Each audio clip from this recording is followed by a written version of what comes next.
folks, welcome to my video series Basic Photography for My Counterparts. When I mean to say counterparts, it's all about hair artists, makeup artists, stylists, actors, models, and everyone who works in the entertainment industry. So in my previous series of videos, we were discussing about lightings, we have discussed everything about the cameras as well. This time, this video is dedicated to lens. What is very special about a lens? We will check it out in this video. We will talk about what are the components of the lens. So is it just a single piece of glass or is a multiple piece combined together to make a proper lens? Also, we will try to understand what is the difference between prime lens and zoom lens. Going forward, we will be discussing about ultra wide angle lenses, wide angle lenses, normal lenses and telephoto lenses. And before concluding the video, there is one very important thing, which is how to take care of a lens. Looking at the climatic conditions in India, the humidity is on a higher side, the climates are on extreme heat and extreme cold at times.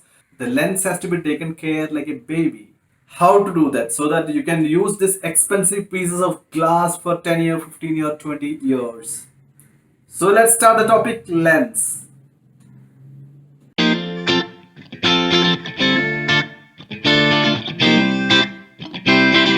Before knowing much about a lens, let's try and understand what is the purpose of a lens to a camera. So this is my camera which is attached with a lens. So the purpose number one, I'll explain to you. So I'm just removing this lens from this camera and keeping it aside. So just go through, just look into this camera. So when I press the shutter release button, deep down you can see the sensor which have different colors and shades. In front of that there is a white reflective substance which is called a mirror. Okay, and when the light enters into this camera body, can you see anything else which can focus the light towards the sensor? There is absolutely nothing. So there comes the lens. When I fix the lens back, and now when I press the shutter release button, the light which is entering into this camera body is being properly focused by the lens, and the perfect inverted image is formed in the image sensor, and later the processor converts into the positive image and we see the image. Let's understand what is the purpose number 2 of a lens. The purpose number 2 of a lens is to control the light. How does the lens control the light? It is not visible in this kind of lenses, but in the earlier film camera lenses it was very clearly visible. There is something called aperture blades inside a lens. So when the photographer adjusts the aperture ring, the aperture of the lens either opens or closes. So if it is closed, the lesser the light enters into the camera, and if it is wide open, the larger the amount of light enters into the camera. So basically two functions. One is to ensure the focus, second one is to control the light. Hope it's very clear with you.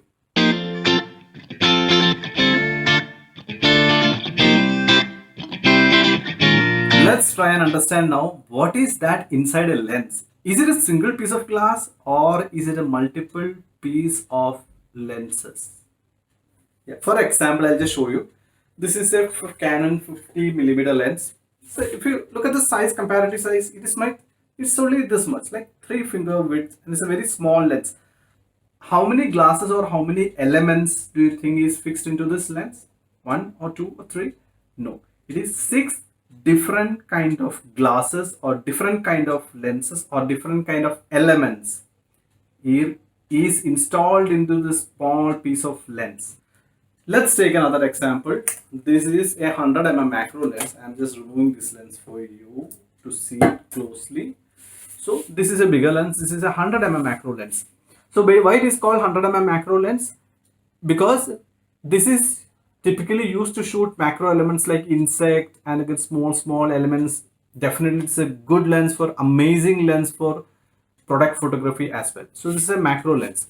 So what do you think? How many lens pieces are there in this particular 100mm macro lens? This particular lens has 15 pieces of glasses which is broken down into 12 groups. Why do you think this many number of glasses has to be fixed into a lens? What do you think? The reason is very simple. If you are creating a lens with one single glass, it will not serve the purpose of getting exact focus or exact color range. Why? If you look at a convex lens, there is something called a spherical aberration. For example, light is coming from this angle and ideally it has to be focused into one single point. But instead of one single point, it may spread across and focus across the frame, and which is not advisable for a good lens. So to ensure the light is focusing and falling exactly on one point, along with the convex lens, we have to attach another concave lens also to neutralize the spherical aberration. So spherical aberration is taken care of. There is something called a chromatic aberration. What is chromatic aberration? If you look at light, we all know that light consists of different colors starting from violet, indigo, blue, green, yellow, orange and red. So all these light colors have different wavelength. Okay, so what happens is when the light is entering through this, so and it is trying to focus here, the red, which is having a higher wavelength, may focus a little bit farther than the blues. So which means the color focus will not be at one single point, it may vary from point to point. So if that happens in a lens, do you think the good quality pictures will be there? Do you think the exact color reproduction will be happening? No. So to manage this problem, there are more elements which has been attached. So maybe for example, the red will be focused a little bit shorter, blue will be focused a little bit forward. So somehow they will manage all the light colors, all the colors are being focused on one single point. So that is also done by adding more glasses or more elements into the lens. And by adding these more and more glass pieces or elements into different kind of groups, the engineers of the camera manufacturer or lens manufacturer is ensuring that a photographer is getting exact result in terms of distortion free, in terms of exact focus and all other perspectives.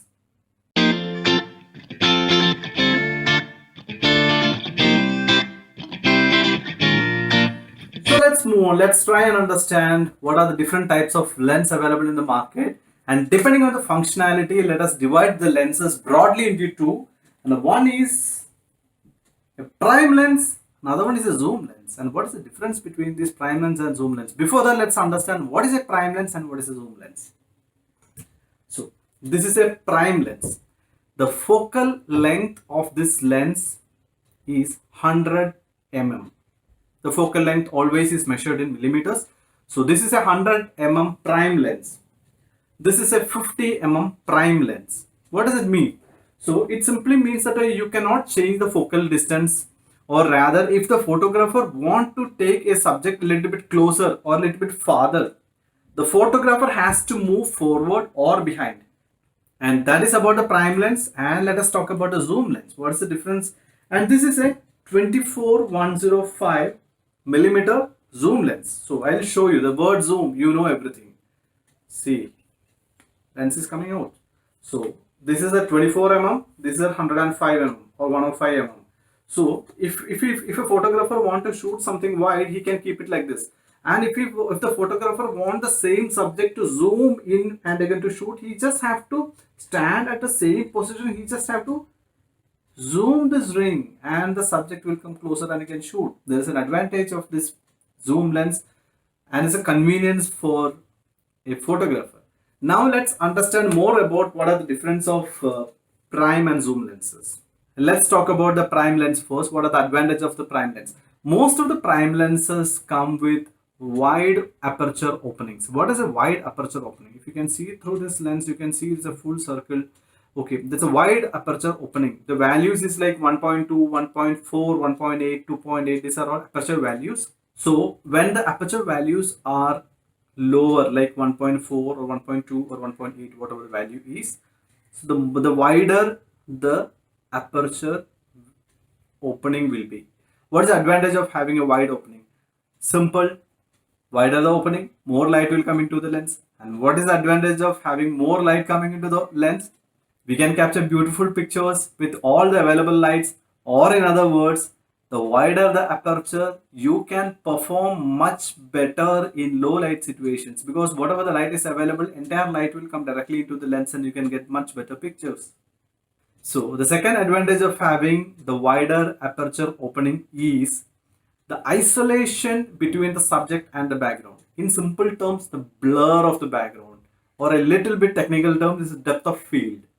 So in a wide aperture opening lens, especially in prime lens, the chances of blurring the background will be much more. So the prime lenses typically give a very shallow depth of field comparing to the zoom lenses. This is the second advantage of having a prime lens. Another advantage of having a prime lens is the durability. So if you look at this lens, yes, this is having only 15 elements inside this particular lens, because it's a 100 mm fixed focal length, and we don't have to look for a 200 mm into this, and we don't have to look at 50 mm into this. It's a fixed focal length, just 100 mm. There is no change. So there is no need of too many elements into this lens. And when comparing to zoom lens has to take care of the focus from the widest angle to the other end of the zoom, right? So it may need more number of elements, more number of groups, and more number of glasses to give perfect results across the range of the lens. The lesser the glass pieces inside this, or lesser the moving elements inside a lens, the more the lens will be durable. Makes sense. And let's look at the cons of this particular lens. If you want to shoot close up, the photographer has to move closer to the subject, or if you want to shoot wider, the photographer has to move backward. The other disadvantage of a prime lens is, so for example, we are shooting in a desert where a lot of sand is coming, sandstorm is happening, and we cannot shoot with this particular lens. We want to change the lens. It's very inconvenient to remove the lens and cover the camera, so otherwise the dust and the sand will go inside the camera. It may hurt your mirror, or it may hurt your sensor, and it will cause a serious damage to your camera. So having a prime lens, this is the difficulty. We have to, if you want to change the lens, it's very difficult in different conditions. So these are the pros and cons of a prime lens. Let's go to the zoom lens. And the pros, then the advantages of having a zoom lens, it's a convenience. The photographer doesn't have to move forward and backward every time. He can just stand and he can just play with the zoom ring, and he can do this, then he can focus, and again he can play with that. It's convenient for a photographer. And the other side, there are disadvantages also. Disadvantage is, obviously the zoom lens doesn't come with an aperture value like 1.2, 1.4, 1.8. Normally starts with f2.8 or more. So here the chances of blurring the background comparing to a prime lenses are lower. Okay, so that is a blur of background, and comparatively the zoom lens are not good performers in low light because of the lower aperture value or lower opened aperture. And the third thing is the durability. As this lens, if we want to move this much of lens, and we have to ensure the focus at 105 mm as well as at the 24 mm as well as at the 24 mm. So there are a lot of moving elements which is fixed into this particular lens. So when we use it, obviously there is a wear and tear, but still the lenses are of good quality, so it will last for 10-15 years, but still there is a wear and tear.